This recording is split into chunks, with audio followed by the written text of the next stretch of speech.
The good news, the Sideshow Poison Ivy Deadly Nature green variant has entered the secret sanctuary. The bad news, I need a replacement portrait.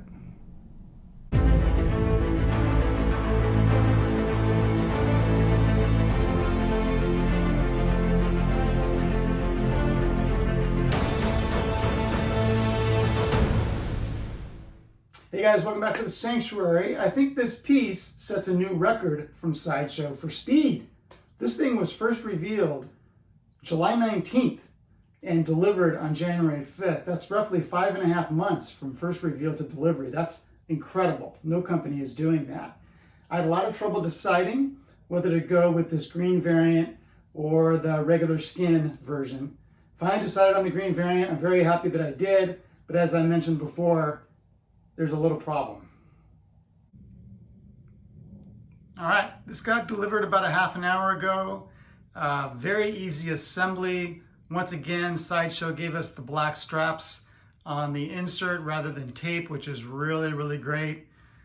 Assembly wasn't too bad. There's lots of little branches that need to be inserted, maybe half a dozen or so. So just finding those spots was a bit tricky. She looks beautiful. The problem is I have a chip, and it's a pretty bad one, right on her face. What's up, Sideshow? How could you do this to me? So that's a bit frustrating. And as this is a variant with an edition size of only 200, I don't know if they're going to have a replacement or not, but I'll be submitting the request tonight. It's a bummer because the eye placement on this one is perfect. The lips are great. Everything is painted really well. So I'm hoping if I do get a replacement that it's done as well. Otherwise, I'm not sure what I'm going to do, but it's so disappointing because, you know, it's the last thing you assemble. You put everything together. It takes a little bit of time. And finally you get to the portrait and you're excited. You take it out of the box and it's like, holy crap. How does that get through QC? Very frustrating. But let's start down here with the base. This is actually one of my favorite bases that I have in my collection now. It oozes swamp. It is muddy. It is wet. It's really, really cool. I absolutely love the teeth. It's like this swamp monster that she's rising out of. And the wet effect is just fantastic. It really adds a lot to the realism of the piece, I think. These are remnants of her victims. I assume this one has a crushed skull. They are throughout the base. You see more back there. And then they are also back there. And they actually rise up into the branches here, which is really neat. Extremely well done. This piece is sculpted by Will Harbottle from the Richard Long design, painted by Kat Sapini. God, I hope I'm pronouncing her name correctly. I love the base. Just super well done. So many little branches. It's awesome. I'll show you from the back side. No little creatures, just mud and skulls.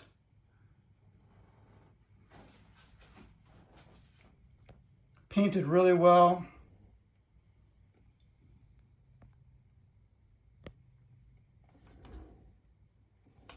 Sideshow has the piece at 23 inches tall. I measured it as 22.5 if you're looking to fit it into your display cabinet. There's another skull back there. How cool is that? All right, let's take a look at her. Love the outstretched arm with this venomous claw of a hand at the end.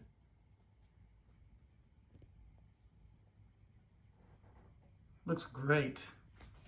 And then same over here.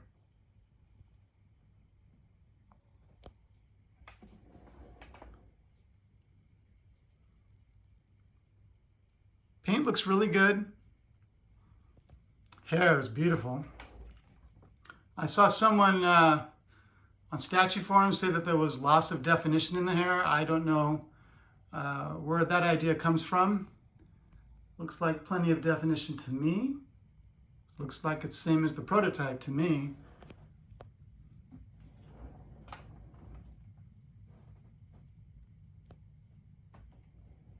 Beautiful face.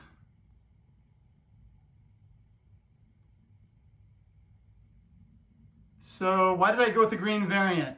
As you may have noticed, Sideshow with their latest Batman villain pieces have gone in a slightly darker, more grotesque mode with their Penguin, their Joker, and one more. Which one am I forgetting? Anyway, it is a more grotesque version of these characters, and I think this one goes along with that.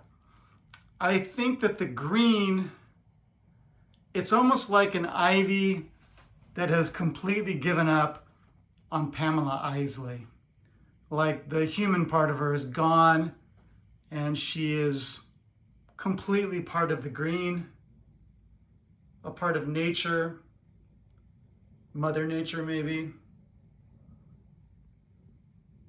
And so I thought it was kind of a slightly amped up version of Poison Ivy than the regular skin tone, if that makes any sense. Give you a little spin here.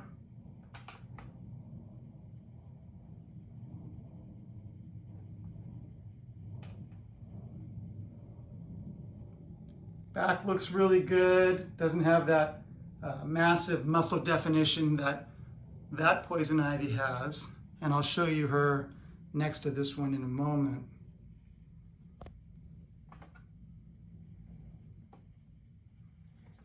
Really nice how they integrated this trunk kind of around her. And then of course these branches surrounding her arm. A really nice design by Richard Long and expertly sculpted by Will Harbottle.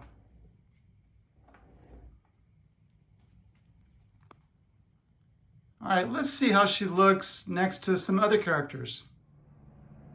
Okay, here she is paired with the XM Studios Swamp Thing. And you can imagine that these two would have a lot to talk about. They share a lot of same elements to their story as far as trying to protect nature from man. I think they look pretty outstanding together. I have several statues that this Poison Ivy would look really good with. Swampy, he also paired really well with Zatanna. So it's hard to decide exactly who to pair him with, but these two look great together. There's a similarity to their bases, a lot of similarities. Obviously, they're both quite green, and they're both quite dangerous. They look awesome.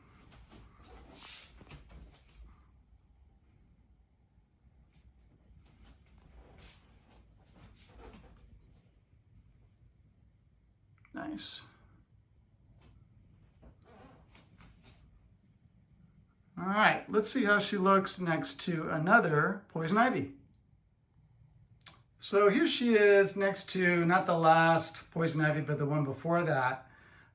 Some people did not like the shade of green used on this one. Didn't bother me, but some people thought it was too much like a pea soup green. I love the design of this, rising out of this beautiful plant. The body sculpt obviously is really nice. I've always displayed the exclusive portrait because I think she looks a little bit more evil than the regular portrait. Also a really, really nice Poison Ivy. Now let me know which one you guys think is better. They are very different. Like I said, this is kind of the darker, more grotesque version that Sideshow is going with these days. while this is not. Very different interpretations of the character. Similar pose with an outstretched hand. Both very nice pieces. In fact, I'm struggling with whether I'm going to be keeping both or selling the old one. As I film this, I'm thinking of keeping both because I think I like it too much to part with it. But let me know in the comments which one you like better. The new shiny one is always tempting, but some of the older pieces are worthy of attention and worthy of keeping. Just to remind you about this piece. Sideshow has certainly given this character a lot of attention,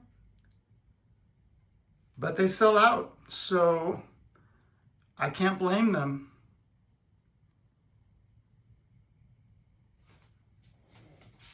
Two beautiful pieces.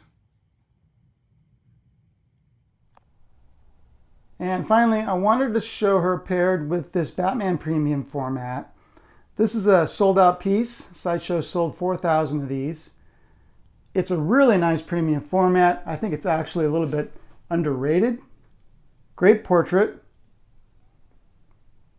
And the reason I wanted to pair them together is because I think this premium format is a good Batman to display with this darker, more grotesque version of Gotham City.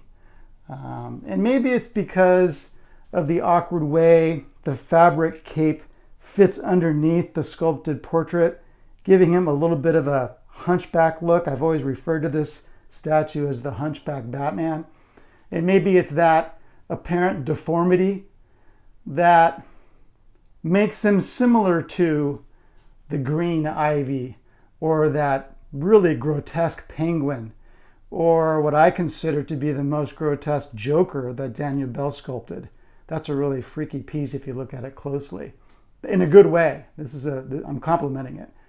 But anyway, that's the whole point, is that if you're collecting this new round of Batman Rogues, this might be a good Batman to pair with them. He's, like I said, he's sold out, but he's pretty available on the secondary market. And probably not for a scary price. It's a really nice piece. I've had it as my quarter scale Batman for quite some time now, and I've been very happy with it. I am going to order the LBS Batman, so maybe when that arrives in 2025, then maybe I'll consider selling this guy. But for now, he works really well with the Sideshow grotesque line, if that's a fair way to describe it.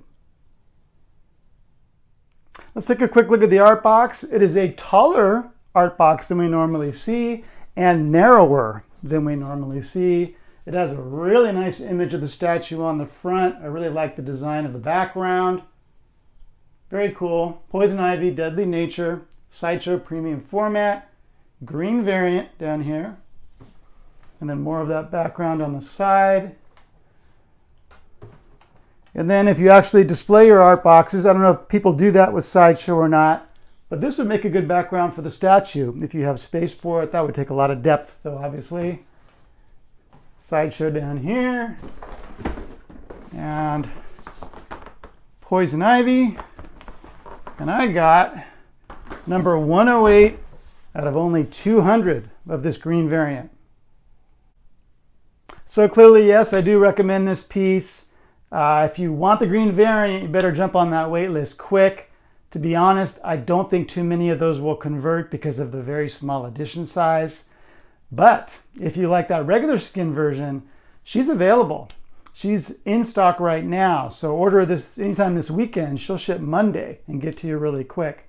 Edition size on that is 1,000, but I don't think it'll last. Reviews on this are really positive. If you remember that last Poison Ivy that was kind of reclining, reviews were mixed. It was kind of 50-50 on whether people liked that one or not. That's not the case with this one. Everyone seems to like it, both versions. So I would imagine that even with an edition size of 1,000, it's not going to last. So if you want it, go for it. It's pricey. I mean, I think it's $700 before tax and shipping. So even though Sideshow is more affordable than other companies, it's still inching up, and it's a big bite out of your wallet. As for when you'll see me next, Room Tour 2024. I'll be doing that this month. So maybe as soon as next week. Finally got this in. I don't expect anything else in the very near future, so it seems like a good time to do that. That's it, guys. I'll see you soon on Facebook. I'll see you on Statue Forum and at a convention near you. Have a good night. Have a good weekend. Take care. Bye-bye.